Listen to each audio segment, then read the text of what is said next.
మేము రీసెంట్గా విజిట్ చేసిన ప్లేసెస్లలో గండికోట కూడా ఒకటండి. నిజంగా గండికోట గురించి చెప్పాలి అనిపించింది నాకైతే. చూస్తున్నారుగా మీరే, ఎంత బాగుంది కదా ఇక్కడ ఆర్కిటెక్చర్ అయితే. అసలు అప్పటి కాలంలోనే అసలు ఎలా చెక్కారండి, ఇంత బ్యూటిఫుల్గా, ఎంత ఓపిక ఉంటే ఇంత మంచి అవుట్పుట్ వస్తుంది రియల్గా కదా.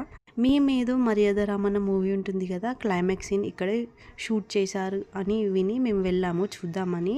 కానీ వెళ్ళిన తర్వాత ఇక్కడ ఉన్న టెంపుల్ కానీ మసీద్ కానీ, మసీద్ నేమ్ వచ్చేసి జామియా మసీద్. మీ మసీద్ లోపైతే వెళ్ళలేము, కానీ టెంపుల్కి అయితే విజిట్ చేసాము. ఈ టెంపుల్లో మాధవరాయ స్వామి అనేవారు ఉండేవారంట.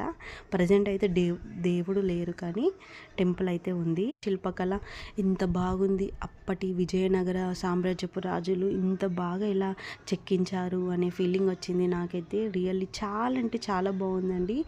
ఈవినింగ్ టైమ్స్లో వెళ్తే మాత్రం మీరు చాలా బాగా ఎంజాయ్ చేస్తారు ఇక్కడ. అంతేకాదు ఇక్కడ ట్రెక్కింగ్కి మరియు క్యాంపింగ్ కూడా ఉందండి.